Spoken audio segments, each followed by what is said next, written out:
بہن نے پوچھا کہ کیا ہم اشراق کے ساتھ چاشت پڑھ سکتے ہیں؟ تو بالکل آپ پڑھ سکتے ہیں، کیونکہ پہلے اشراق کا وقت ہوتا ہے، پھر چاشت کا وقت ہوتا ہے، تو اس لیے آپ جب سورج تیز ہو جائے تو دونوں کو ایک ساتھ پڑھ سکتے ہیں۔ پہلے اشراق پڑھ لی، پھر آپ نے چاشت، اور پھر سورج یہ زوال کے وقت سے پہلے آپ کو ختم کرنا ہوگا۔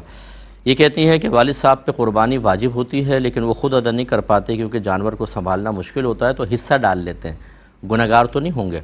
بالکل نہیں ہوں گے۔ یہ جب قربانی واجب ہو جائے تو آپ کو قربانی کرنی ہے، یہ کوئی حکم نہیں ہے کہ ایک جانور ضرور لانا ہے، تو آپ از خود لائیں، ٹھیک ہے، اگر نہیں سنبھال سکتے تو حصہ ڈال دیں، قربانی کا وجوب ادا ہو جائے گا۔ اور اپنا جانور لانا چونکہ واجب تھا ہی نہیں، تو پھر گناہ کا کیا تصور، تو کوئی مسئلہ نہیں ہے۔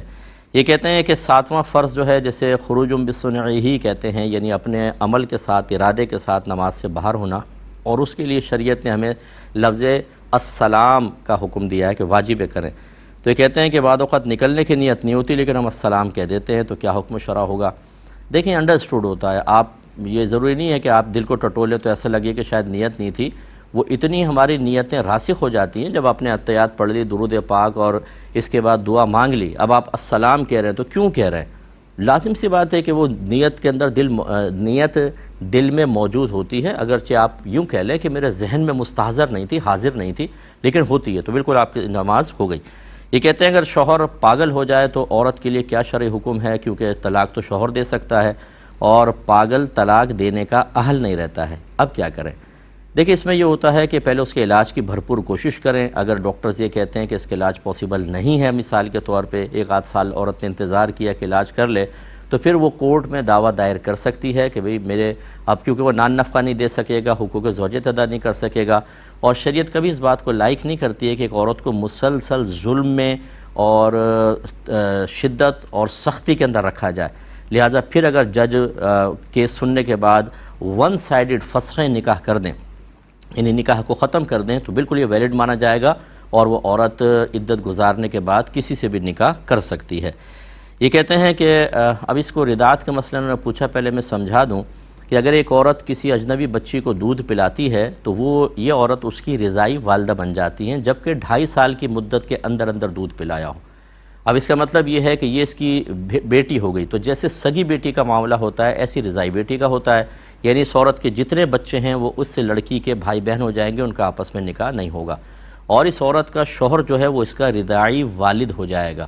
اور جیسے سگی بیٹی سے پردہ نہیں ہے، رضائی والد سے بھی پردہ نہیں ہے، لیکن اس میں حکم شرع یہ ہوتا ہے کہ ضروری ہے کہ اس مرد کی وجہ سے عورت کے دودھ اترا ہو۔ اس کا مطلب کیا ہے کہ مرد جسمانی تعلق قائم کرے گا، اگر عورت کے بچہ پیدا ہوتا ہے تو دودھ اترتا ہے، تو اس دودھ اترنے کا سبب اس شخص کا چونکہ جسمانی تعلق ہے، لہٰذا یہ شخص اس کا رضائی والد بنے گا۔ اس کا مطلب یہ ہوا کہ اگر اس عورت کا یہ والا شوہر فوت ہو گیا، اس عورت نے کسی اور شخص سے نکاح کیا، تو اس کی وجہ سے تو دودھ اترا ہی نہیں تھا، تو وہ اس لڑکی کا رضائی والد نہیں ہوگا بلکہ اجنبی رہے گا۔ لہٰذا اگر یہ عورت انتقال کر جاتی ہے تو اس لڑکی سے اس شخص کا نکاح پاسبل ہے۔ اور ایک یہ کہتے ہیں کہ عصر کی نماز کے بعد 4 رکعت پہ امام نے سلام پھیر دیا، میں غلطی سے کھڑا ہو گیا، پھر میں سوچتا رہا کیا کروں، پھر میں بیٹھ کر میں نے سجدہ صاحب کر لیا، تو بالکل آپ کی نماز ہو جائے گی، یہی آپ کو کرنا چاہیے تھا، آپ نے صحیح کیا۔ اگرچہ شاید مسئلہ آپ کے ذہن میں نہیں ہوگا، لیکن بعض اوقات از خود کیے گئے فیصلے بھی ہو جاتے ہیں، لیکن بہرحال آپ کو علم سیکھنا چاہیے، آئندہ ایسے اندازوں سے نہ کیجیے گا۔ تو ابھی میں یہ گزارش کر رہا تھا، جو ٹیچر نے کہا کہ جی حج میں چہرہ کھولنا یہ اس کی اجازت ہوتی ہے، اور تو اس لیے لڑکیاں اب بھی نقاب نہ کریں، تو بڑی معذرت کے ساتھ بعض احکام مخصوص اوقات، مخصوص مقامات کے ساتھ خاص ہوتے ہیں۔ جس کو علم نہیں ہوگا وہ باقی تمام جو معاملات ہیں، تمام صورتیں ہیں، انہیں ایسی خاص صورتوں اور کنڈیشنز پر قیاس کرے گا، اس کو قیاس مع الفارق کہتے ہیں۔ اور اسی لیے میں گزارش کر رہا تھا، ناراض مت ہوا کریں کوئی بھی ہم سے، ہم لوگ 14 علوم پڑھتے ہیں اور رات دن پڑھتے ہیں، تب کہیں جا کے ہمیں فقہ کی گہرائیاں پتہ چلتی ہیں۔ ایک PhD کا ٹیچر کو کیا پتہ بیچارے کو، اگر وہ فقہ کے موضوع پر ایک مقالہ لکھ بھی لیتا ہے تو خاص پرٹیکولر اس موضوع کے متعلق اس کو معلومات حاصل ہوں گی، تمام کتابیں تو پڑھتے نہیں ہیں۔ اس لیے ایسے حضرات کو استدلال کرنا اور قیاس کرنا اور احکام شرع نکالنے کی کوشش کرنا، بلکہ نکالنے کے بعد اس کو اتنا پرفیکٹ اور کامل سمجھنا کہ بچیوں کو بطور تعلیم ذکر کر کے ان کو بے نقاب کرنے کی کوشش کرنا، یہ دین کی خدمت نہیں ہے۔ میں ایسے ٹیچر سے گزارش کرتا ہوں، خدا را اپنی موت کو بھی یاد رکھیے گا، یہاں تو بچیاں آپ کی تابع ہیں، آپ سے بحث نہیں کر سکتی کیونکہ آپ نمبر کاٹ دیں گی یا اس کے بارے میں بیڈ رپورٹ دے دیں گی اوپر. یہاں پہ تو آپ کا ذرا زور چلتا ہے. مرنے کے بعد کیا ہوگا؟ میدان محشر میں جب نبی کریم صلی اللہ علیہ وسلم کا سامنا ہوگا اور سوال شفاعت ہم کریں گے، اس وقت آپ کیسے شفاعت کر سکتی ہیں؟ کیونکہ آپ نے تو مسائل پیدا کیے ہیں. اس لیے جمہور علماء جو فیصلہ کر لیں اس کے مطابق چلنا ہوتا ہے. حرم کے اندر بالکل عورت کو کھلا رکھنا، چہرہ کھلا رکھنا عمرہ اور حج کے اندر یہ لازم ہے، لیکن عام حالات میں علماء نے نقاب کا حکم دیا ہے. اور جیسے بھی میں نے آیت عرض کی، اطیعوا اللہ و اطیعوا الرسول و اولی الامر منکم، اولی الامر منکم کا حکم مانو. تو عورتوں پہ واجب ہے کہ علماء کی اطاعت کریں، تو یہاں نقاب کیا جائے گا.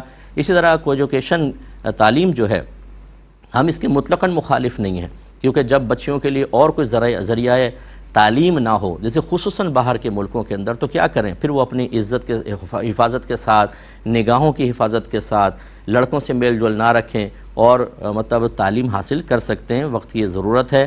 لیکن اگر فرض کر لیں کہ کسی اور مقام پر بچی تعلیم حاصل کر سکتی ہے جہاں تعلیم بہت ہی اچھی ہو، تو پھر وہاں پہ یعنی اور صرف لڑکیاں ہیں، پروفیسر فیمیل پروفیسرز ہیں، تو وہیں پھر تعلیم حاصل کرنا افضل اور اولیٰ ہوتا ہے. لیکن مطلقاً اس کو جائز کہنا کہ اگر کوئی لڑکی کسی جگہ عورتوں سے پڑھ سکتی ہے، بچیاں ساری وہاں پر ہیں اپنی عزت کی حفاظت کے ساتھ، اور آپ کو پتہ ہے کہ ایسے ایجوکیشن میں کیا کچھ نہیں ہوتا کہ پروفیسر کو نہیں پتہ، آپ لوگوں کو نہیں معلوم جو یونیورسٹی میں پڑھتے ہیں. میں کوئی گاؤں سوٹ کرنے آیا، مجھے پتہ ہے کہ کیا کچھ ہوتا ہے یہاں پر، سب مجھے معلوم ہے. میں یہاں تو ذکر بھی نہیں کرنا چاہتا کہ خواہ پھر وہ کہیں گے جی ہمارے ادارے کے اوپر کوئی اٹیک کر رہے ہیں. لیکن جو خرافات ہو رہی ہیں وہ کسی پر مخفی نہیں ہیں. تو یہ پروفیسر کیا چاہتی ہیں؟ تو یہ کیا معذاللہ بچیوں کو اس طرح آزاد ذہن بنانا چاہتی ہیں؟ کیا مسئلہ ہے؟ تو خلاصہ کلام یہ کہ مطلقاً اس کو جائز نہیں قرار دے سکتے. یہ کنڈیشنل چیز ہوتی ہے کہ اور کوئی ذریعہ تعلیم نہیں ہے تو پھر بہتر ہے، یا ہے اور لیکن یہاں بیسٹ تعلیم ہے تو پھر بھی یہاں پہ تعلیم حاصل کر سکتے ہیں، لیکن مطلقاً اس کو نہیں کر سکتے. اسی طرح کہتی ہیں کہ وہ ہم کلاس کی لڑکیوں کو برقع پہننے سے روکتی ہیں اور کہتی ہیں کفن مت پہنا کرو، تمہاری عزت کوئی نہیں لوٹتا. تو ان کی بات ماننے کے سلسلے میں ہم طالبات کے لیے کیا حکم شرع ہوگا؟ بڑی حیرت ہے مجھے کہ ان پروفیسر صاحبہ نے آنکھیں بند کی ہوئی ہیں. آج تو 6-6 سال کی بچیوں کے ساتھ ریپ ہو رہا ہے. پھر یہ بچیوں، جوان بچیوں کو کہنا کہ تمہاری عزت کوئی نہیں لوٹتا، اس قسم کی باتیں کلاس میں کرنا اور برقعے کو کفن سے تعبیر کرنا، تو بہرحال معلوم ہوتا ہے کہ بہت ہی آزاد ذہن ہے. اور خود ان کے اس قسم کے معذرت کے ساتھ پروفیسرز کے بچے باہر پڑھ رہے ہوتے ہیں اور ہر قسم کی حرکتیں کر رہے ہوتے ہیں. وہ اسی کو بنیاد بنا کے ان کے اوپر پردہ ڈھکنے کے لیے کہ کبھی بعد میں اگر وہ اسکینڈل بنتا ہے تو ہم کہیں گے ہم تو بہت آزاد خیال ہیں. وہ چاہتے ہیں کہ مسلمانوں کی تمام بچیاں اسی طرح بے حیائی کی طرف مائل ہوں. بالکل غلط چیز ہے، ان کی بات ہرگز نہ مانیں. برقع جسم کی حفاظت کرتا ہے. ایک برقعے والی عورت آتی ہے، میں نے دیکھا ہے بہت سے مرد اپنی نگاہ ہٹا لیتے ہیں کہ برقعے والی، اور برقع اتار کے آپ جائیں. عزت نہ لوٹنا، کیا صرف عزت لوٹنا ہی یہ پردہ کرنے یا نہ کرنے کے لیے کوئی معیار بنے گا؟ کیا وہ دیکھتے نہیں ہیں؟ کیا ہٹے نہیں کستے؟ کیا گندی گندی باتیں نہیں کرتے ہیں؟ تو مطلب یہ بالکل غلط بات ہوتی ہے. بالکل آپ برقع پہنیے اور ان کی بات بالکل تسلیم نہیں کی جائے گی. یہ کہتے ہیں موجودہ دور کے اعتبار سے لڑکیوں کے لیے تعلیم بہت ضروری ہے. اگر کوئی لڑکی اس بنیاد پر دوران تعلیم شادی نہ کرنا چاہے، اس سے انکار کر دے، تو کیا حکم شرع ہوگا؟ دیکھیں، تعلیم بہت ضروری ہے، اس کا بالکل انکار نہیں ہے. ہم بالکل اس بات کے قائل ہیں کہ بچیوں کو اچھی تعلیم حاصل کرنی چاہیے. لیکن اگر مناسب رشتہ آ جائے تو آپ کے نبی نے ہی بچیوں کی شادی خاص طور پہ جلدی کرنے کا حکم دیا ہے، کیونکہ تاکہ ایسا نہ ہو کہ خدا نخواستہ کوئی ایسے معاملات ہوتے ہی ہیں برے، تو اس لیے شادی جلدی ہو جائے بہتر ہے. والدین اس لیے پریشان ہوتے ہیں کہ بھئی اچھے رشتے ایک وقت پر آتے ہیں، اس کے بعد پھر اچھے رشتے آنا بند ہو جاتے ہیں. آج جو بچی اس طرح کی باتیں کر رہی ہے، کل خدا نخواستہ اوور ایج ہو گئیں اور رشتے آنا بند ہو گئے. ماں باپ اگر دنیا سے وصال فرما جائیں تو سگے بھائی بہن اپنی بیویوں کے پیچھے کھڑے ہو کر اپنی بہنوں کے لیے کچھ بھی سہارا نہیں بنتے ہیں. اس وقت لڑکی کیا کرے گی؟ اور یہاں درندگی جو ہمارے علاقوں میں آپ کو نظر آ رہی ہے، اس کی بنیاد پر اگر آپ دیکھا جائے تو کیا کوئی عورت اپنی عزت بچا کے اس معاشرے میں رہ سکتی ہے؟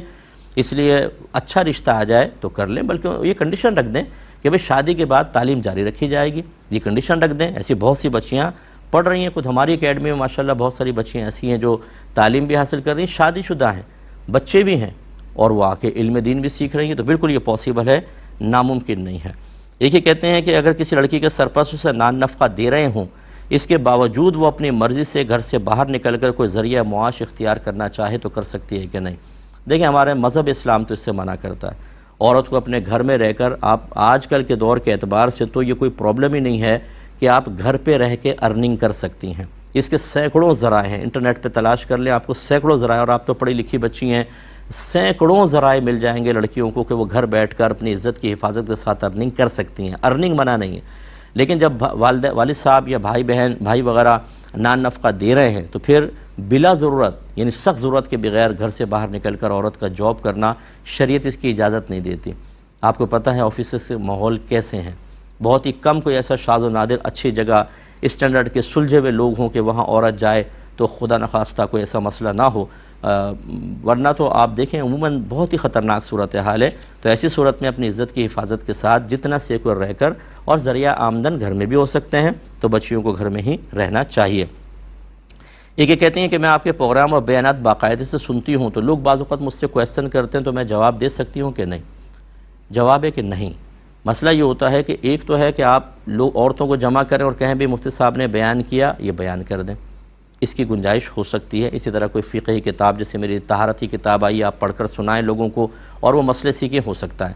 ایک ہوتا ہے سائل کویسچن کرتا ہے، اس کے جواب میں آپ کو جواب دینا، اس کی اجازت غیر عالم کو نہیں ہوتی، غیر مفتی کو نہیں ہوتی۔ وجہ اس کی یہ ہے کہ سائل جب کویسچن کرتا ہے تو ایک جیسے کویسچن نہیں ہوتے۔ آپ کو بعض اوقات کچھ کویسچنز بہت ہی سملر قسم کے لگیں گے، ایک جیسے ہی ہیں، لیکن ہمیں پتہ ہوتا ہے کہ اس کے سوال کی کنڈیشن یہ ہے اور جواب سیدھا سیدھا نہیں ہوگا، تھوڑا سا ٹیڑھا ہو کر ہوگا، اور وہ عام آدمی نہیں سمجھ پائے گا۔ آپ سمجھیں گے کہ شاید سیدھا سیدھا کویسچن جواب دیں گے اور ہو سکتا ہے کہ آپ غلط جواب دے کر گناہگار ہو جائیں، لہٰذا فتویٰ دینے کی اجازت نہیں ہوتی ہے۔